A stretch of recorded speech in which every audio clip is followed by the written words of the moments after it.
A cold wind blew as the store doors slid open, welcoming another customer. He was an ordinary-looking man, dressed in simple, slightly worn clothes, nothing flashy, nothing expensive.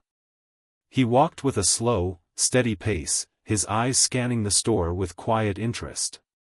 From the outside, it seemed like just another regular day at the store. Employees moved busily, customers browsed the aisles, and the loudspeaker announced the latest discounts. But this mysterious man wasn't here to shop. He was here to watch. As he walked further inside, his gaze locked onto one man, the store manager. A tall, well-dressed man with a smug grin and an air of self-importance. The undercover visitor stayed quiet, pretending to browse a shelf, but he never took his eyes off the manager. Then, something caught his attention. Near the checkout counter, an elderly woman struggled to lift a heavy bag of groceries. She looked around, hoping for help. Employees were busy, and customers passed her by. The manager stood only a few feet away, chatting with one of his assistants. He saw the old woman. He even smirked. But instead of helping, he nudged his assistant and whispered something. The assistant laughed. The old woman gave a weak smile, trying to lift the bag herself. Her arms trembled, her fingers weak. She almost lost her balance. The undercover man tensed. Finally, a young cashier rushed forward, helping her lift the bag onto a cart. The manager rolled his eyes. "We're not a charity," he muttered under his breath. The undercover man clenched his jaw. He had seen enough.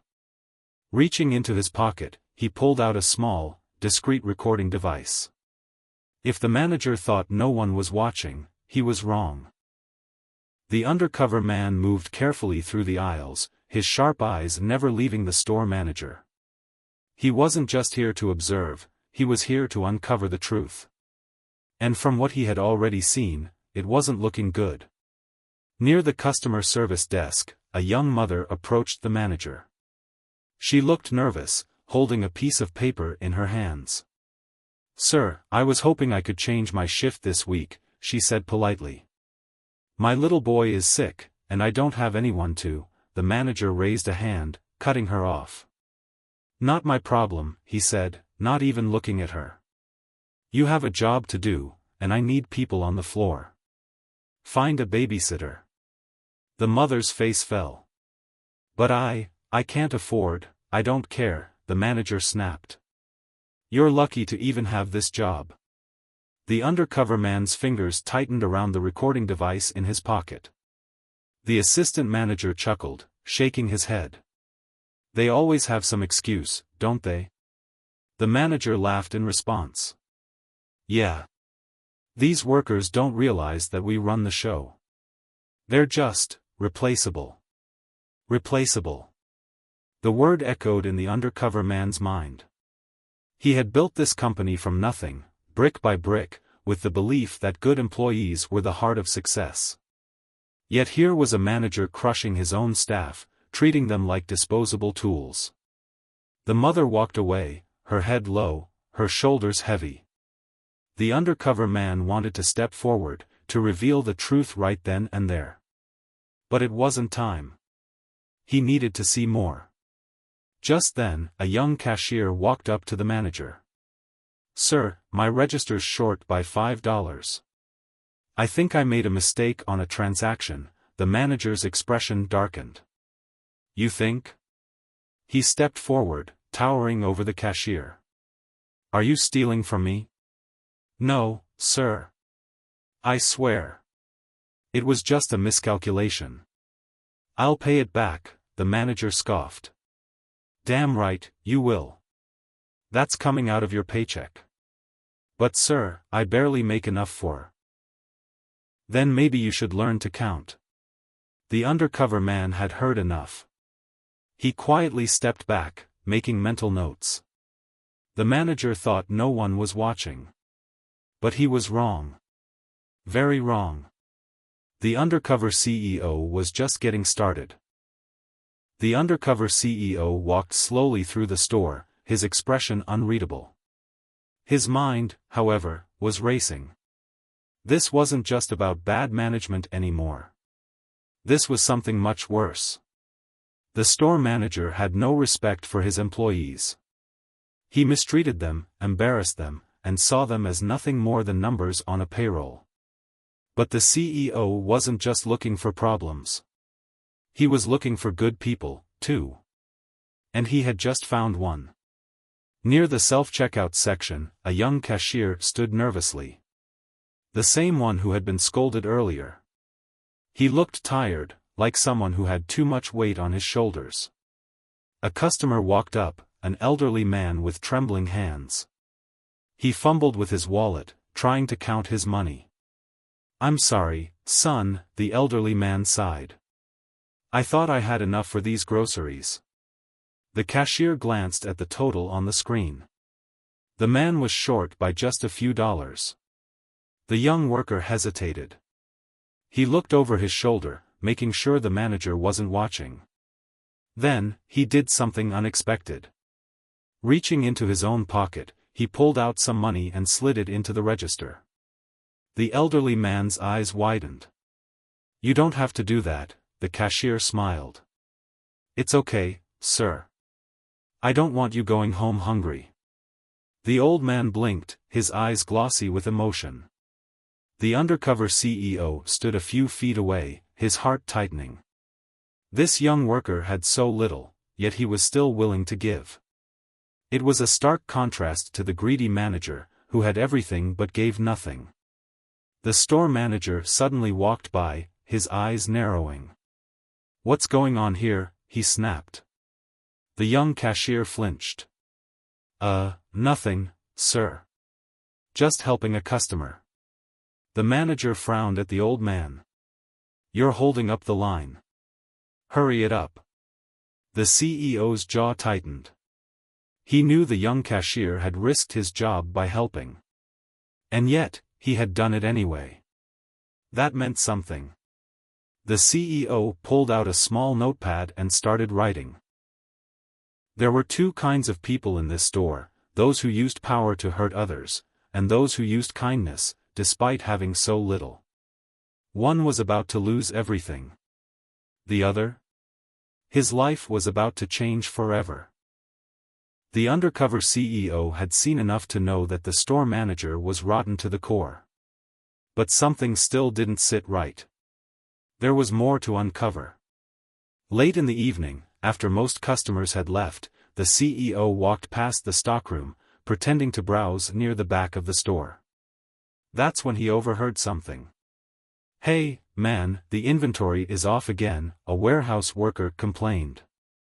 "We're missing a lot of stock, and I know it was here last week." The assistant manager scoffed. "You worry too much. The numbers don't always match." "No, it's more than that. I checked twice," the worker insisted. "Somebody's moving merchandise out without logging it. If we keep coming up short, corporate's gonna notice." The store manager's voice cut through the conversation. "Then stop looking for problems," he snapped. The warehouse worker turned, his face filled with frustration. "Sir, we need to report this." The manager stepped closer, his voice low and dangerous. "You don't need to do anything except your job. Do you understand me?" The worker hesitated. "I said, do you understand?" The worker swallowed hard. "Why yes, sir." The manager smirked, then patted him on the shoulder. "Good. Now, get back to work." The CEO narrowed his eyes. This wasn't just bad management anymore. This was theft. Later that night, when the store was about to close, the undercover CEO did something risky. He waited in his car, watching the back entrance. Minutes later, a side door opened. A truck pulled up, and the store manager stepped outside, speaking in hushed tones with two men. Then, he loaded several boxes into the truck. The CEO's hands tightened around the steering wheel. He wasn't just a terrible boss. He was stealing from the company. The undercover CEO grabbed his phone and started recording. Evidence. That's all he needed. This manager thought he was untouchable. He thought no one was watching. But he was dead wrong. The CEO wasn't just watching.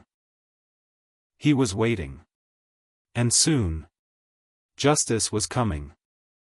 The undercover CEO had seen enough. The store manager wasn't just rude, arrogant, or power-hungry, he was a thief. But before making his move, the CEO needed one final test. A test to see who truly deserved their place in this store. The next day, the CEO arrived at the store dressed even more humbly. His once neat clothes now had small tears, and his shoes were scuffed. His face carried a tired, worn-out look. He walked up to the store entrance slowly, hesitantly, like someone who had nowhere else to go. The moment he stepped inside, employees noticed. The manager wrinkled his nose as he spotted the man near the front registers. "What is this?" he muttered to his assistant. "Some homeless guy?" The CEO approached the counter, standing in line behind other customers. When his turn came, he cleared his throat. "Excuse me, sir," he said to the manager, who was standing near the counter. I just need a little help. I was wondering if I could get something to eat. Just some bread, maybe." The manager laughed. "Are you kidding me?" he scoffed, looking him up and down. "This is a business, not a shelter." The assistant manager smirked. "He probably wants a handout." The undercover CEO kept his face neutral, but inside, he felt a familiar anger building. The manager leaned closer. "People like you," he said, lowering his voice, "need to stop looking for charity and start working for a living." The CEO felt the weight of the small recording device in his pocket. Just then, a real emergency happened. A loud gasp came from across the store. A young child collapsed near the frozen food section. A mother screamed, panicking as she tried to wake him up. The manager didn't move. He stood there, annoyed, watching the scene unfold. But the young cashier, the same one who had helped the elderly man, rushed forward. He dropped everything, sprinting toward the child. "Ma'am, I know CPR," the cashier said quickly, dropping to his knees. "Someone call 911. The mother nodded frantically, pulling out her phone. The cashier checked the boy's breathing, gently tilting his head to open his airway. Within moments, the child began to regain consciousness. The mother sobbed in relief, holding her son close. The undercover CEO watched everything. One man, the manager, stood there, doing nothing. Another, a simple cashier, took action without hesitation. The difference couldn't be clearer. The CEO slowly turned toward the store manager. "Why didn't you help?" he asked calmly. The manager rolled his eyes. "Not my job," he muttered. "Besides, I'm not a doctor." The CEO's jaw tightened. That was it. That was all he needed to see. His test was over. And now, it was time for judgment. The store was buzzing with whispers. The child who had collapsed was now awake, thanks to the quick-thinking cashier. But the store manager? He stood there, arms crossed, looking annoyed instead of concerned. The undercover CEO had seen enough. It was time for the truth.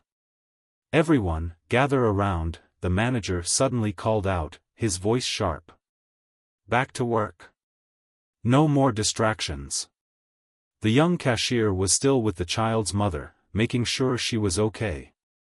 The manager marched over, his expression cold. "That's enough," he snapped. "You're on the clock. Get back to your station." The cashier hesitated. "Sir, I don't care," the manager cut him off. "You don't get paid to play hero." The undercover CEO stepped forward. "Actually," he said, his voice calm but firm, I'd say saving a child's life is more important than ringing up groceries. The manager turned, scowling. And who do you think you are? The CEO reached into his pocket and slowly pulled out a business card. He flipped it around. And revealed his name. The manager's face drained of color. His eyes flicked between the card and the man standing in front of him. The store fell completely silent. The employees whispered, eyes widening in shock. Because the name on the card belonged to the CEO of the entire company. The manager stumbled back. This must be a mistake. The CEO pulled out his phone and tapped the screen. A video started playing. A recording of the manager mocking the elderly woman. Then another. The manager threatening the warehouse worker. And another. The manager insulting employees, stealing stock, and laughing about it. Everything was on tape.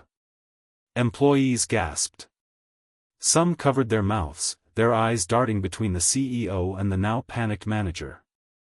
The CEO's voice was calm but cold. I have been watching everything. The manager shook his head rapidly. Wait. I didn't mean, you abused your employees. You mistreated customers. You stole from the company. The CEO's expression hardened. And worst of all, when a child was in danger, you stood there and did nothing. The manager opened his mouth to protest, but no words came out. Because he knew it was over. The CEO turned to the security guard at the front of the store. Escort him out. The guard nodded immediately. 2 security officers grabbed the manager by his arms. Wait. No, please. This is a mistake, the manager shouted, struggling. I built this store. You can't do this to me.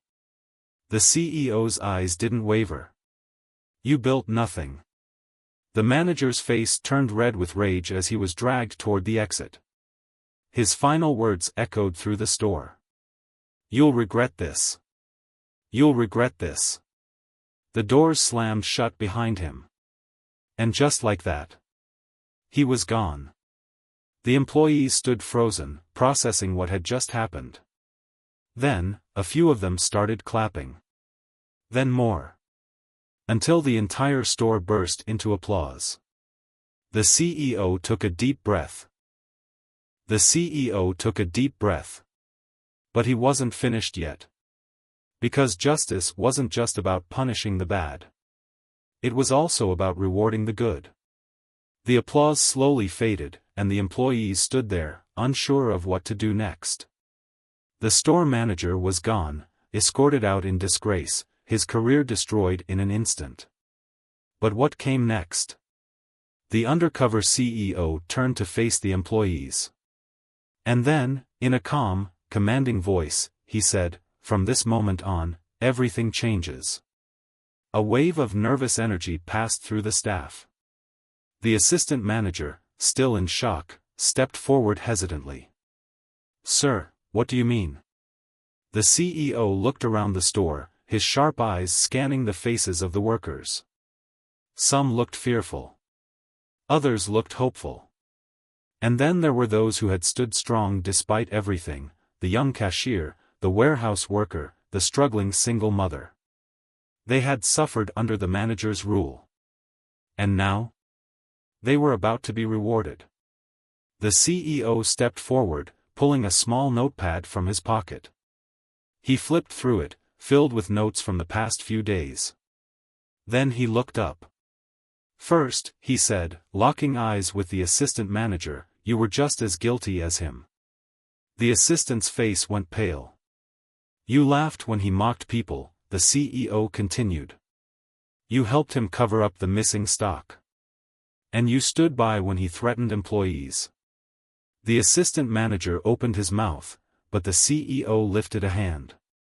"You're fired." The man stiffened, his lips trembling. Then security stepped forward, leading him toward the exit. He didn't resist. He just lowered his head and walked away. A heavy silence settled over the room. The CEO let the moment sink in before turning toward the remaining employees. "But I didn't come here just to fire people," he said. He pointed toward the young cashier. The boy straightened, eyes wide with fear. "Why yes, sir." The CEO's expression softened. "You risked your job to help an elderly man pay for his food." The cashier hesitated, nodding nervously. I couldn't let him go hungry." The CEO's lips curled into a small smile. "That kind of heart doesn't go unnoticed." He pulled out an envelope from his jacket. "This," he said, handing it to the cashier, "is a scholarship. A full ride to any college you choose." The boy froze. His hands shook as he took the envelope, his eyes filling with tears. "Sir." No thanks needed," the CEO said. "You earned it." The employees gasped. Some whispered in disbelief. Next, the CEO turned to the single mother. "You asked for time off to care for your sick child," he said. "You were refused." She nodded slowly, biting her lip. "I won't just change your schedule," the CEO continued. "I'm promoting you. You'll be assistant manager, with flexible hours so you can take care of your son." The woman's hand flew to her mouth. Oh my God, she looked like she might collapse right there. The CEO chuckled. "You might want to sit down." She nodded quickly, grabbing onto a chair. And finally, the CEO turned to the warehouse worker. "You spoke up when you saw theft happening," he said. "Even when you knew it could cost you your job." The worker shifted uncomfortably. I didn't want to be part of something wrong." The CEO smiled. "That kind of integrity is rare," he said. "Which is why, as of today, you're the new store manager." The warehouse worker's eyes nearly popped out of his head. "And me?" he stammered. "But I don't have experience," the CEO nodded. "I'll train you personally." The store erupted into cheers. For the first time in a long time. Good people were being rewarded. And the bad? They were gone. The CEO exhaled slowly, watching the stunned but happy faces around him. It had taken just a few days. A few days to see the truth. A few days to change lives. But there was still one last thing to say. A final lesson before he left. The store was buzzing with energy. Employees were still in shock. Just moments ago, the toxic store manager had been exposed and fired, and now, the people who had worked the hardest were being rewarded. But the undercover CEO wasn't done yet. He turned to the staff, his voice calm but firm.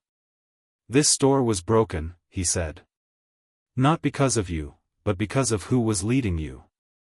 A few employees nodded, their faces filled with emotion. "You were told that hard work doesn't matter. That kindness is weakness. That people are replaceable." The CEO paused, letting his words sink in.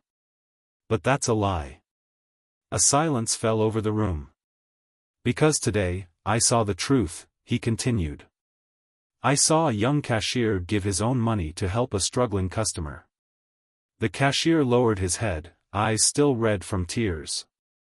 "I saw a single mother refuse to give up, even when she was treated unfairly.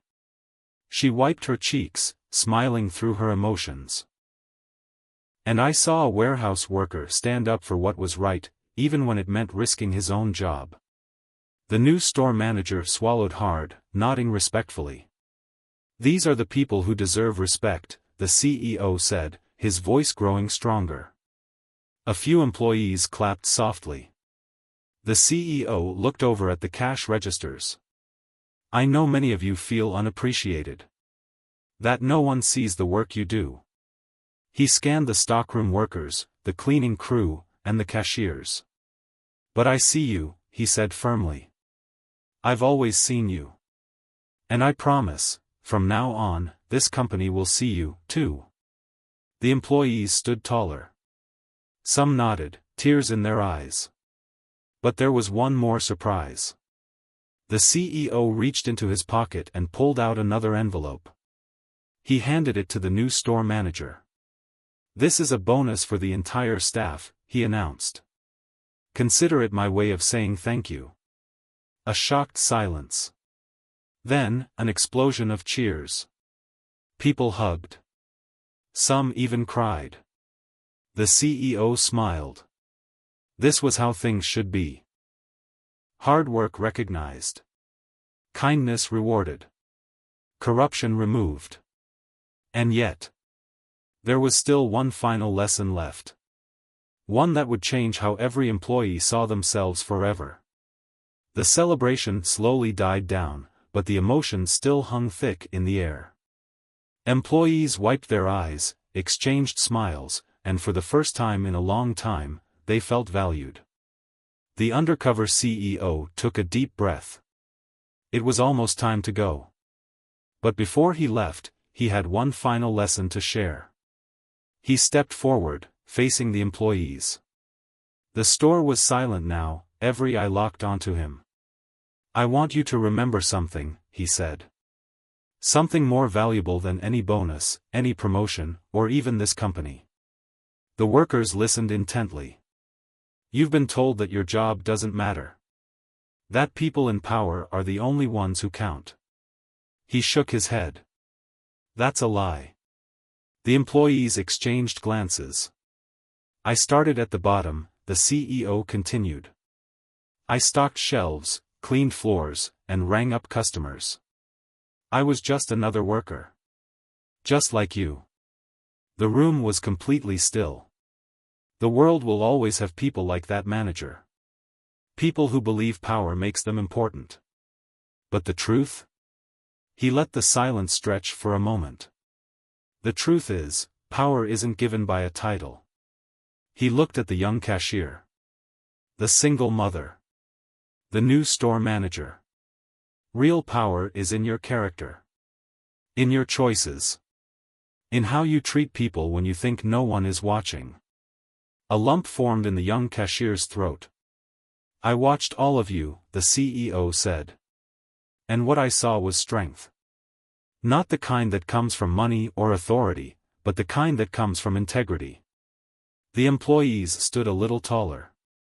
"The world may not always reward kindness immediately," he admitted. "But I promise you, if you stay true to yourself, if you work hard and treat people with respect, someone, somewhere, will notice." He glanced toward the doors. "And when they do, it will change your life forever." A deep silence filled the store. Then, the employees erupted into applause. It wasn't just polite clapping. It was thunderous. Powerful. Real. The young cashier wiped his eyes.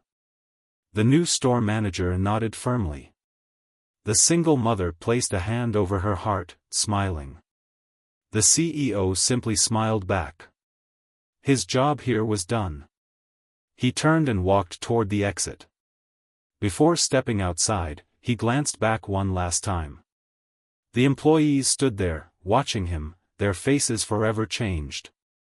The toxic manager was gone. The right people were in charge. And from this moment on, this store would never be the same again.